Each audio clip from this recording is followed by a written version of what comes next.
बड़े बड़े कंपनी के सीईओ जब एक नॉर्मल एम्प्लॉय के साथ किसी मीटिंग के लिए जा रहे होते हैं, पर एक समय बाद उनकी प्लेन बुरी तरीके से क्रैश होकर एक ऐसे आइलैंड पर पहुंच चुकी थी जहां पर ऐसी खौफनाक चीजें दिखाई दी जिसमें आखिरकार वो नॉर्मल एम्प्लॉय सबके काम में आती है। तो इस कहानी की शुरुआत होती है लिंडा नाम की एक नॉर्मल एम्प्लॉय को दिखाते हुए, जो एक बहुत ही बड़ी कंपनी के अंदर एक नॉर्मल सा वर्क करती थी। उसे कई रिसर्च करके कंपनी के लिए कई सारे प्रेजेंटेशन तैयार करने होते, लेकिन बात यही होती है कि लिंडा बहुत शाय थी। वो अपनी इंटरनल भावनाएं सामने प्रतीत नहीं कर पाती और इसी चीज का फायदा उसका एक कलीग उठाया करता था। वो लिंडा द्वारा रिसर्च किए गए सारी रिपोर्ट्स अपने पास रख लेता और मीटिंग के अंदर उसे अपना बोलकर बताता। ये चीजें लिंडा को पता थी, लेकिन वो किसी से कंप्लेन नहीं करती। उसे यही लगता कि शायद कंपनी के ओनर्स उसके परफॉर्मेंस को देख रहे हैं और वो एंड में जाकर कभी न कभी उसे प्रमोशन दे देंगे। लेकिन लगता है कि लिंडा की नसीब बहुत ज्यादा खराब थी, क्योंकि कंपनी के जो मेन बॉस थे वो रिटायर हो चुके हैं और अब उनकी जगह पर उनका बेटा ड्रेड ही कंपनी को संभालेगा।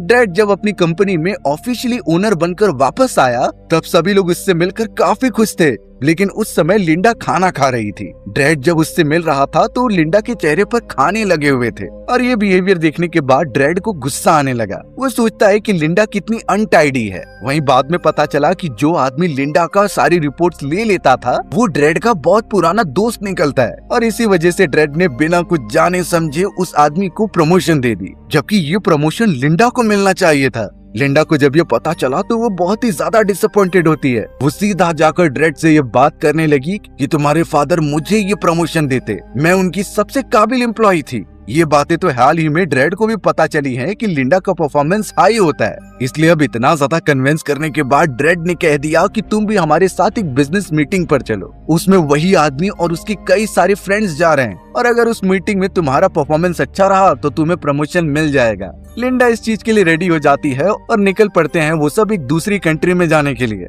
सभी एक प्लेन में सवार थे और अपने एंटरटेनमेंट की सारी चीजें करते हैं, लेकिन लिंडा ही एक ऐसी थी जो अपने प्रेजेंटेशन तैयार करने में बिजी होती है। उसे अपना काम बहुत अच्छा लगता था, लेकिन उनमें से किसी को नहीं अंदाजा कि थोड़ी देर में क्या होने वाला है। अब वही बदमाश आदमी ड्रेड के सामने एक लैपटॉप लेकर आता है और उसके अंदर एक सर्वाइवल शो का ऑडिशन था जो किसी और ने नहीं बल्कि लिंडा ने दिया होता है। उसमें लिंडा रिजेक्ट हो गई थी और अब जितने भी लोग थे वो इस पर लिंडा का मजाक उड़ाने लगे। लिंडा पीछे बैठकर जब ये चीजें देखती है तो उसे सच में बुरा लगने लगा, क्योंकि उसे शुरुआत से ही सर्वाइवल स्टोरीज बहुत ज्यादा पसंद थी और वो कई टाइम से चाहती थी कि वो एक सर्वाइवल शो होस्ट करे। लेकिन यही बात होती है कि किस्मत उसका साथ नहीं दे रही थी। सभी उस प्लेन के अंदर लिंडा का मजाक उड़ा ही रहे थे, तभी पता चला कि वो जिस जगह से गुजर रहे हैं वहाँ पर तूफान आ चुका है। प्लेन एकदम से आउट ऑफ कंट्रोल हो गई और उसके प्रोपेलर वाले हिस्से में आग लग जाती है। इतनी भारी भरकम आग कि अब धीरे धीरे प्लेन के पीछे वाले हिस्से टूटने लगे थे। कुछ मेंबर्स तो उसी रास्ते से होते हुए नीचे गिर जाते हैं। ड्रेड, लिंडा और बाकी सब भी जैसे तैसे सीट्स को पकड़कर बैठे हुए थे, क्योंकि जो नीचे गिरेगा ऑब्वियसली उसकी जान चली जाएगी। एक मेंबर ऐसा होता है जो लिंडा को पकड़कर अपने साथ खींच रहा था, लेकिन लिंडा ने कई सारी सर्वाइवल मूवीज देख ली थी, जिसकी मदद से उसने अपने आप को छुड़ाया एक फोर्क से मारकर। वो बदमाश आदमी भी वहाँ से बाहर की तरफ गिर जाता है। कुछ देर बाद पता चला कि प्लेन क्रैश लैंड हो चुकी है पानी के अंदर। बेचारी लिंडा ने जब अपनी आंखें खोली तो वो एक किनारे पर मौजूद थी और आसपास नजर घुमाने पर पता चला कि वो किसी आइलैंड पर पहुंच गई है। जल्द से जल्द वो आगे बढ़ी तो पता चला उसका वो बॉस ड्रेड वहाँ पर मौजूद है। उसकी हालत बहुत खराब थी और सर पर चोट भी लगी होती है, इसलिए लिंडा को जितना पता था वो ड्रेड को एक छांव वाले इलाके में लेकर गई और उसे ज्यादा धूप न लगे इसलिए उस पर शेल्टर बना दिया। ड्रेड तो एकदम से तड़प रहा था जैसे वो अभी मर ही जाएगा, लेकिन लिंडा को पता होता है कि इस सिचुएशन में क्या करना चाहिए, यानी अब जाकर ड्रेड को लिंडा की अहमियत का पता चलेगा। अब लिंडा ने यहाँ साफ पानी जमा करने के लिए एक छोटा गड्ढा खोदा और उसके अंदर कोकोनट के कई सारे शेल रख दिए, यानी जब भी बारिश होगी तो पत्तों की मदद से वहाँ पानी जमा कर सकती है। ये सब भी लिंडा ने उन्हीं सारे सर्वाइवल शोज में देखा होता है जिसकी वो बहुत ज्यादा फैन है और आखिरकार आज जाकर ये सारी चीजें काम में आ रही हैं। लकीली वहाँ पर बारिश भी हो जाती है जिससे लिंडा खुश हो गई, यानी कि उनके पास अब पीने के लिए भरपूर पानी है। लिंडा तो खुद भी पीती है और ड्रेड को भी पिलाती है। उसने जैसे तैसे 2 पत्थरों को मारकर वहाँ पर आग भी जला दी और कुछ मछलियों को पकाकर ड्रेड को खिलाने लगी। लेकिन यहाँ ड्रेड एकदम से फ्रस्ट्रेट हो चुका था और वो बिल्कुल भी इन चीजों को नहीं खाता, क्योंकि उसके दिमाग में यही चीजें घूम रही होती हैं कि उसके सभी साथी मारे गए और अब सिर्फ इस जगह पर वही दोनों बचे हुए हैं। ये सब भले ही एक मोमेंट पर ड्रेड के लिए बहुत मायने रखती थी, लेकिन लिंडा यही समझाती है कि अगर तुम कुछ खाओगे नहीं तो तुम्हारी हालत बहुत बदतर हो जाएगी और फिर तुम भी मर जाओगे। पर यहाँ ड्रेड का एटीट्यूड अभी भी कंपनी के बॉसेस वाला था, यानी कि वो लिंडा को कमांड दे रहा होता है जैसे वो कोई नौकर है। यहाँ पर लिंडा अपने हिसाब से सारी चीजें फॉलो तो करती है, लेकिन जब एक लिमिट क्रॉस हो गई तो वो ड्रेड पर ही चिल्लाने लगी। उसने अपना सारा सामान इकट्ठा किया और वहाँ से दूर चली गई। ड्रेड भी गुस्से में कह देता है कि उसे उसकी कोई जरूरत नहीं है, वो अपना सर्वाइवल खुद कर लेगा। पर ये चीजें कुछ ही देर के अंदर गलत साबित हो जाती हैं, क्योंकि अब उन्हें वहाँ पर पूरे एक दिन से ज्यादा हो चुके थे और अभी तक वहाँ से बचकर निकलने का कोई रास्ता नहीं मिला है। ड्रेड की हालत तो और ज्यादा खराब होने लगी, क्योंकि उसके पास खाने पीने के साधन नहीं थे। जो भी किया था लिंडा ने अरेंज किया था और एक तरीके से ऐसी जगह पर दोनों का झगड़ा भी हो गया है। बेचारे ड्रेड की हालत और ज्यादा खराब हो चुकी थी और उसे डिहाइड्रेशन भी हो चुका था। पर पता चला कि लिंडा खुद उसके पास आई और उसे पीने के लिए पानी दिया। ड्रेड जब पानी पीता है तो उसकी बॉडी को आराम मिल रहा था और तब जाकर उसे गलती का एहसास होता है और उसने लिंडा से माफी मांग ली। लिंडा भी अब यहाँ खाने की तलाश में जाने वाली थी फॉरेस्ट में। उसने जल्द से जल्द एक भाले को नुकीला किया और बताने लगी कि उसने जंगली सुअर की आवाज सुनी है, यानी वो वहाँ पर जाकर उसे पकड़ कर लेकर आएगी। ड्रेड को लग रहा था कि लिंडा अकेले ये नहीं कर सकती, क्योंकि जंगली सुअर खतरनाक होते हैं। पर लिंडा बिना डरे आवाज सुनकर अंदर गई और अचानक उस जंगली सुअर ने उस पर अटैक कर दिया था। लिंडा एकदम बहादुरी से अपने भाले को उसके ऊपर मार देती है और लिटरली पता चला कि उसने एक बड़े से सुअर को मार गिराया है। वो तो उसे किनारे पर लाकर अच्छी तरीके से भूनकर खाने लगते हैं, यानी कि खाने पीने की उन्हें यहाँ पर बिल्कुल कमी नहीं है। लेकिन एक शॉकिंग रियलिटी उन्हें एक्सेप्ट करनी होगी, जो थोड़ी देर में रिवील हो जाएगी। अब अगले दिन लिंडा जब उस आइलैंड के चारों तरफ घूम रही थी, तभी अचानक उसे एक बोट दिखाई देती है। उस बोट पर तो कुछ यात्री सवार थे। लिंडा थोड़ी देर तक तो उन्हें आवाज देती है, लेकिन फिर बाद में एकदम से चुप हो जाती है। ऐसा लग रहा था कि इस आइलैंड पर रहकर उसे थोड़ा मजा आने लगा है। ये इसलिए क्योंकि लिंडा ने मैनिफेस्ट किया था कि वो सर्वाइवल शो का हिस्सा बने और ऐसी कंडीशन उसे लाइफ में कभी नहीं मिली थी। यानी इस आइलैंड पर इस तरीके से सरवाइव करने के बाद उसे एहसास हुआ है कि उसे अच्छा लग रहा है और वो यहाँ से जाना नहीं चाहती। इसलिए लिंडा उस बोट को बुलाए बिना ड्रेड के पास चली आती है। उसने तो ड्रेड को भी बोट के बारे में कुछ बताया नहीं। ड्रेड एकदम परेशान हो चुका था कि उन्हें यहाँ से निकलना होगा, वो पूरी जिंदगी यहाँ नहीं रह सकते। पर लिंडा उसे डिमोटिवेट करने लगी कि इतने बड़े समुद्र को तैरकर पार ही नहीं कर सकते, हमें किसी मोटर बोट की जरूरत पड़ेगी।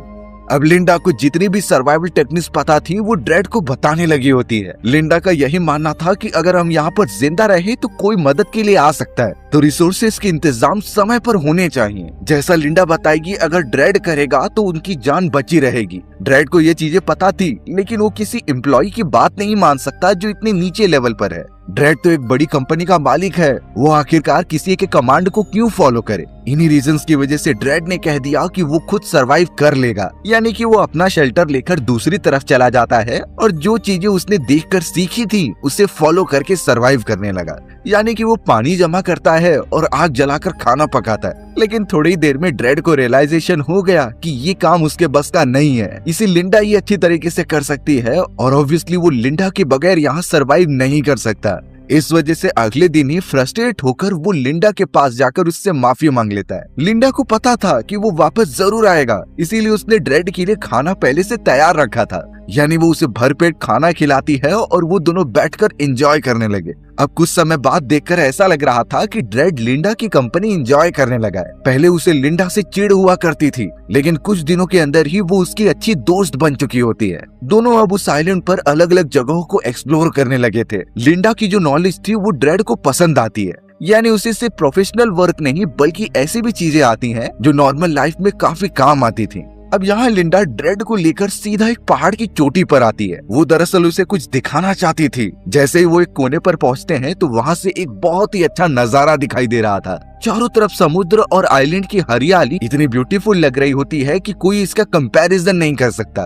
ड्रेड तो लिंडा को अपना बेस्ट फ्रेंड भी मानने लगा था। रास्ते भर लिंडा ड्रेड को कई सारे फल फ्रूट्स के बारे में बताती जाती है कि कौन सी चीजें खानी है और कौन सी जहरीली हैं और वो साफ मना कर रही थी कि इस फॉरेस्ट में कई जंगली जानवर भी हो सकते हैं, तो अकेले बिल्कुल भी घने फॉरेस्ट में मत जाना। ड्रेड अब लिंडा की बातों को ध्यान से सुन रहा था और वो बिल्कुल नहीं सोचता कि वो उसे कमांड दे रही है। ड्रेड को पता था कि ये उसकी भलाई के लिए है। अब ये सारी सीनरी देखने के बाद जब दोनों पहाड़ से नीचे उतर रहे होते हैं, तभी पता चला कि पत्थर खिसकने के कारण लिंडा नीचे गिरने लगी है। उसने जैसे तैसे एक पेड़ की जड़ों को पकड़ रखा था। अच्छी बात हुई कि ड्रेड उस जगह पर आ जाता है और उसने लिंडा को ऊपर खींच लिया। लिंडा तो उसके ऊपर आकर गिर जाती है और दोनों ही इस बात पर हंसने लगे थे। शायद कुछ ही दिनों के अंदर उनके बीच दोस्ती से भी कुछ ज्यादा होने वाला है। लिंडा और ड्रेड वापस अपने ठिकाने पर आ जाते हैं और आग जलाकर वहाँ पर अपनी रात गुजारते हैं। दोनों को खाने पीने और सरवाइव करने की कोई टेंशन नहीं थी, पर ड्रेड के मन में वही बात खाई जा रही होती है कि उन्हें यहाँ पर कब तक रहना होगा। अब लिंडा, जो बहुत ही ज्यादा शाय किस्म की हुआ करती थी, वो ड्रेड से अपने मन की सारी बातें शेयर करती है। लिंडा ने कहा कि कई साल पहले उसकी शादी हो चुकी थी, लेकिन उसका हस्बैंड बहुत ही ज्यादा नशे करके उसे टॉर्चर करता था। एक दिन किसी कार एक्सीडेंट में उसके हस्बैंड की मृत्यु हो गई और तब से लेकर आज तक लिंडा अकेली रहते आ रही है। ड्रेड ने जब ये चीजें सुनी तो वो काफी इमोशनल हो गया। वो तो लिंडा को मोरल सपोर्ट भी प्रोवाइड कर रहा था ताकि वो एकदम सही सलामत रहे, पर अचानक सोकर उठने के बाद पता चला कि उस जगह पर भारी तूफान आ चुका है। बहुत तेज हवाओं के साथ वहाँ पर बारिश आ रही है जिसने सारी चीजें तहस नहस कर दी हैं। उनका शेल्टर वाला एरिया भी डिस्ट्रॉय हो चुका है। तूफान के कारण एक पेड़ तो ड्रेड के ऊपर भी गिरने वाला था, लेकिन लिंडा जैसे तैसे उसे बचाती है और वहाँ से भागते हैं दोनों। अब फॉरेस्ट में आने के बाद उन्हें एक छोटी सी गुफा दिखाई दी। तूफान जब तक रुक नहीं जाता तो दोनों उसी के अंदर स्टे करने का डिसाइड करते हैं। वहाँ पर ठंड काफी बढ़ गई थी, इसीलिए दोनों ने अपने गीले कपड़े निकालकर एक दूसरे को हग कर लिया ताकि उनकी बॉडी को गर्माहट मिलती रहे। पहली बार लिंडा अपने हस्बैंड के बाद किसी दूसरे मर्द के पास आई थी। उसे तो ड्रेड के पास बहुत अच्छा लग रहा था। कई घंटों बाद जब तूफान शांत होता है तो बाहर निकलकर वो देख पा रहे थे कि उनका जो शेल्टर और खाने पीने का सारे सामान थे सब तहस नहस हो गए। लिंडा तो बेचारी काफी फ्रस्ट्रेट हो जाती है, लेकिन ड्रेड ही था जो उसे शांत रहने के लिए कहता है, क्योंकि अगर वो दोनों साथ मिलकर काम करे तो ये सब वापस बना सकते हैं। इसलिए अब वो लिंडा को लेकर और भी काम में बिजी हो जाता है। लिंडा भी बहुत खुश होती है और दोनों आग जलाकर सामने डिनर करने लगे थे। जैसे ही लिंडा ने कुछ निवाले खाए वो अचानक बेहोश होने लगी। उसके पेट में काफी दर्द होता है और फिर जाकर पता चला कि ये ड्रेड ने किया है। ड्रेड ने जानबूझकर उसके खाने में कुछ ऐसे फल मिला दिए जो बहुत ही ज्यादा खतरनाक हैं और किसी को भी बीमार कर सकते हैं। ये इसलिए क्योंकि ड्रेड यहाँ से निकलना चाहता था। वो समझ चुका होता है कि लिंडा को यहाँ पर मजे आ रहे हैं और वो यहाँ से एस्केप करने की बिल्कुल भी नहीं सोच रही है। इस वजह से ड्रेड ने ये प्लान बनाया और उसने चोरी चुपके एक राफ्ट भी तैयार की थी। लिंडा की जमीन पर गिरने के बाद वो जल्द से जल्द राफ्ट को पानी में डालता है और उसके ऊपर चढ़कर आगे की तरफ ढकेलता है ताकि वो यहाँ से निकल जाए। अब ड्रेड को तो लग रहा था कि ये प्लान उसका सबसे बेस्ट है, लेकिन प्रॉब्लम ये हो जाती है कि वहाँ की लहरें इतनी ज्यादा तेज थीं कि उसकी राफ्ट को वो पीछे ही ढकेल रही होती हैं। काफी इंटेंसिटी के कारण उसकी पूरी राफ्ट एकदम से अलग हो चुकी थी और बेचारा ड्रेड इतनी मेहनत के बाद वापस किनारे पर आ गया। अब लिंडा इन सारी चीजों के बावजूद भी ड्रेड को पकड़कर बाहर खींचती है, क्योंकि चाहे कुछ भी हो वो उसके साथ सरवाइव करेगी। यहाँ पर ड्रेड उस पूरे प्रोसेस में काफी घायल भी हो चुका था। जैसे तैसे रात गुजरती है और सुबह के समय ड्रेड लिंडा से अपनी आंखें नहीं मिला पा रहा था। उसे अपने किए पर बहुत ज्यादा पछतावा हो रहा होता है। ड्रेड को यही लगता है कि अब लिंडा उससे दुश्मनी कर लेगी और उसका साथ नहीं देगी, पर ऐसा बिल्कुल नहीं होता। लिंडा उस मोमेंट पर भी उसके साथ खड़ी थी। अचानक हमें पता चला कि ड्रेड की आधे से ज्यादा बॉडी काम नहीं कर रही है, यानी वो पैरालाइज हो चुकी है और ड्रेड उसे कंट्रोल नहीं कर पा रहा था। पर ये उसे नहीं पता कि ये सारी चीजें लिंडा ने की है जानबूझकर। लिंडा ने ऐसी कुछ खतरनाक चीजें ड्रेड के बॉडी से लगा दी थी जिससे वो कुछ भी कंट्रोल नहीं कर पा रहा था। ये सिर्फ उसने इसलिए किया है ताकि ड्रेड उसकी बात माने और यहाँ से बाहर निकलने की जरा भी कोशिश ना करे। वो तो तड़प ही रहा होता है और अपने आप को कंट्रोल करने की कोशिश करता है। फिलहाल तो अब लिंडा जैसा कह रही थी ड्रेड वैसा ही करने लगा। धीरे धीरे वो ठीक तो हो जाता है, लेकिन अब देखने से ऐसा लग रहा था कि लिंडा वहाँ की बॉस है और ड्रेड उसका सिक्योरिटी बनकर उसकी सारी बातें मान रहा है। शायद लिंडा हमेशा से यही चाहती थी और वो अपने प्लान में कामयाब हुई है, लेकिन बेचारा ड्रेड लिंडा की उस पूरे प्लान से एकदम अनजान था। वो यही सोचता है कि लिंडा ने उसकी मदद की है, इसीलिए अब वो भी यहाँ से नहीं भागेगा और उसकी हर एक चीजों में हेल्प करेगा। लिंडा ने अभी तक ड्रेड को नहीं बताया था कि कुछ समय पहले वहाँ पर बोट आई थी और उसने हर एक चीजें उससे छुपाई हैं। अब अगले दिन लिंडा हर जगह से फल इकट्ठा करने में बिजी थी। तभी पीछे से उसे कोई आवाज देता हुआ दिखाई दिया। जैसे ही वो मुड़ती है तो उस जगह पर एक बोट थी और वहाँ कोई और नहीं बल्कि ड्रेड की फियांसे होती है, जो एक्चुअल में उसे ढूंढते हुए यहाँ पर आ गई है। ड्रेड की फियांसे ने लिंडा को देखा और उसे हाथ दिखाने लगी। लिंडा उस समय फॉरेस्ट के अंदर नहीं भाग पाई क्योंकि वो अभी भी नहीं चाहती कि वो और ड्रेड यहाँ से बाहर निकले। ड्रेड की फियांसे एक आदमी के साथ वहाँ पहुँचती है और लिंडा के गले लग जाती है क्योंकि उसे पता था कि लिंडा ड्रेड की कंपनी में एक एम्प्लॉई है और ड्रेड भी यहीं कहीं आसपास होगा। तब जाकर लिंडा ने कहा कि चलो मैं तुम्हें उसके पास लेकर चलती हूँ। ड्रेड की फियांसे और वो आदमी लिंडा का पीछा करने लगे होते हैं, लेकिन यहाँ लिंडा के मन में कई सवाल चल रहे थे। एक्चुअल में वो खुद अब ड्रेड को पसंद करने लगी है। कोई दूसरा उसके और ड्रेड के बीच में आए वो एक्सेप्ट नहीं कर सकती थी और ड्रेड के साथ इस जगह पर रहना उसके सपनों से कम नहीं है। तो इसलिए लिंडा ने डिसाइड किया कि वो उसके फियांसे और उस आदमी को मार देगी। वो जानबूझकर उन लोगों को गुमराह करती है और माउंटेन के उस प्लेस पर लेकर जाती है जो काफी खतरनाक है। बेचारे ड्रेड की फियांसे को बिल्कुल अंदाजा नहीं था कि उसके साथ क्या होने जा रहा है। तभी वहाँ की जमीन नीचे खिसकती है और ड्रेड की फियांसे लटक गई, पर दूसरे आदमी ने उसे आकर पकड़ लिया। लेकिन लिंडा साइड में खड़े होकर सिर्फ उन्हें देखते रहती है। वो नहीं चाहती थी कि ये दोनों किसी भी हालत में बच पाएं, इसलिए वो उन्हें उसी हालत में छोड़कर वहाँ से भाग आती है। वो जब ड्रेड के पास पहुंची तो एकदम से शॉक में थी, यानी इसका मतलब ये था कि ड्रेड की वाइफ और वो आदमी मर चुके हैं। लेकिन उस मोमेंट के बाद लिंडा का बिहेवियर एकदम डिप्रेसिव हो गया था। वो ना किसी चीजों को करने में इंटरेस्टेड थी और एकदम शांत होकर कोने में पड़ी रहती। ड्रेड जब उसे अपनी डेली रूटीन फॉलो करने के लिए कहता है तो लिंडा मना कर रही थी। ना ही वो शिकार पर जाती और ना ही रिसोर्सेज जमा करने में मदद करती। अब ड्रेड सोचने लगा कि आखिर ये क्यों कर रही है, जरूर इसके पीछे कोई गड़बड़ हो सकती है। पर फिलहाल वो अपने रिसोर्सेज इकट्ठा करने पर ध्यान देता है। यानी अब ड्रेड अकेला जाने वाला था उस जंगली सुअर को पकड़ने के लिए। उसने अपने भाले नुकीले कर लिए और सीधा एक किनारे पर पहुंचा जंगली सुअर के पीछे।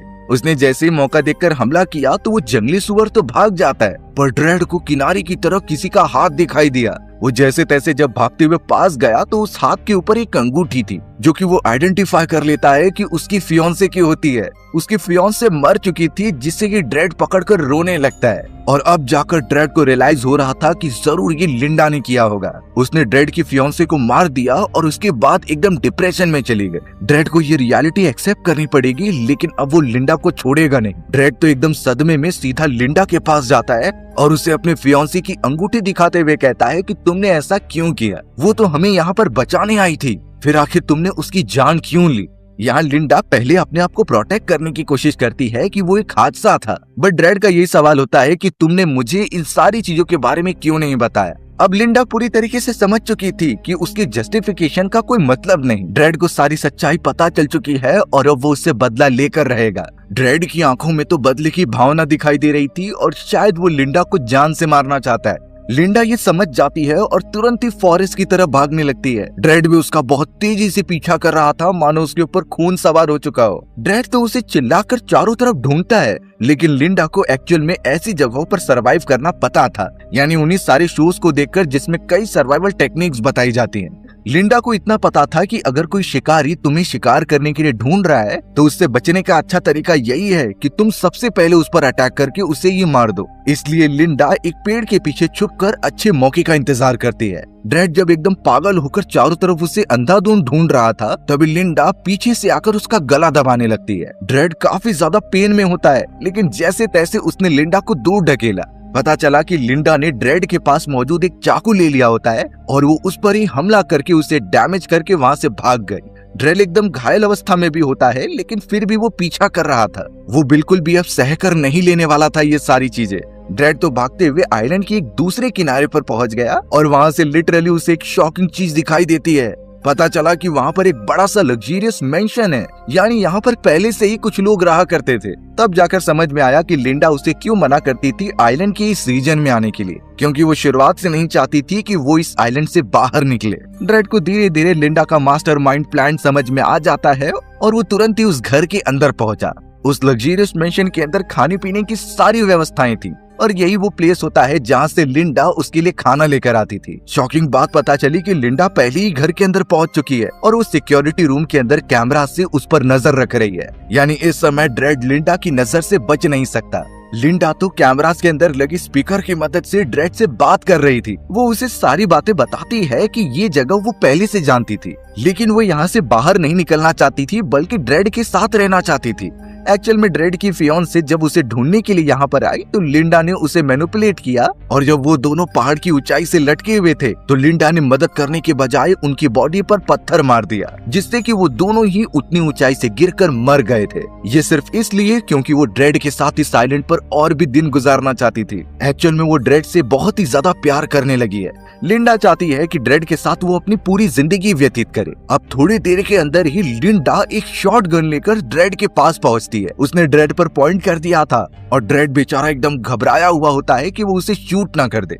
ड्रेड के सामने जब लिंडा शॉट गन लेकर खड़ी थी तो वो काफी डर गया। वो तो उसके सामने बैठकर माफी मांगने लगा होता है कि ये सब मेरी वजह से हुआ है। उसे लिंडा पर बिल्कुल भी हमला नहीं करना चाहिए था। लिंडा के मन में पता नहीं क्या चल रहा होता है कि वो ड्रेड के ऊपर से अपनी नजर ही नहीं हटाती। तब जाकर ड्रेड बताने लगा कि तुमने शुरुआत से ही मेरी मदद की है। लिंडा सिर्फ इतना चाहती थी कि ड्रेड उसके साथ आइलैंड पर हमेशा रहे, जबकि ड्रेड तो अपनी नॉर्मल लाइफ में वापस लौटना चाहता था। यही दो अलग अलग थिंकिंग के कारण ये सिचुएशन आ चुकी है। ड्रेड फिलहाल सब कुछ भुलाने के लिए तैयार था और लिंडा के साथ हमेशा यहीं पर रहने का वादा करता है। लिंडा भी अब सोचने लगी कि शायद ड्रेड बदल गया है, इसीलिए वो उसे एक चांस देकर देखने का डिसाइड करती है। अब यहाँ लिंडा भरोसा करके गन नीचे करती है और ड्रेड के पास जैसे ही जाती है तभी ड्रेड ने अपने पास मौजूद एक वेपन की मदद से हमला कर दिया। वो तो सीधा उसकी शॉट गन छीन लेता है और उसे दूर ढकेलता है। उसने जरा भी वेट नहीं किया और शूट कर दिया, पर पता चला कि गन के अंदर बुलेट्स ही नहीं है। लिंडा ने जानबूझकर उसमें बुलेट्स डाली नहीं थी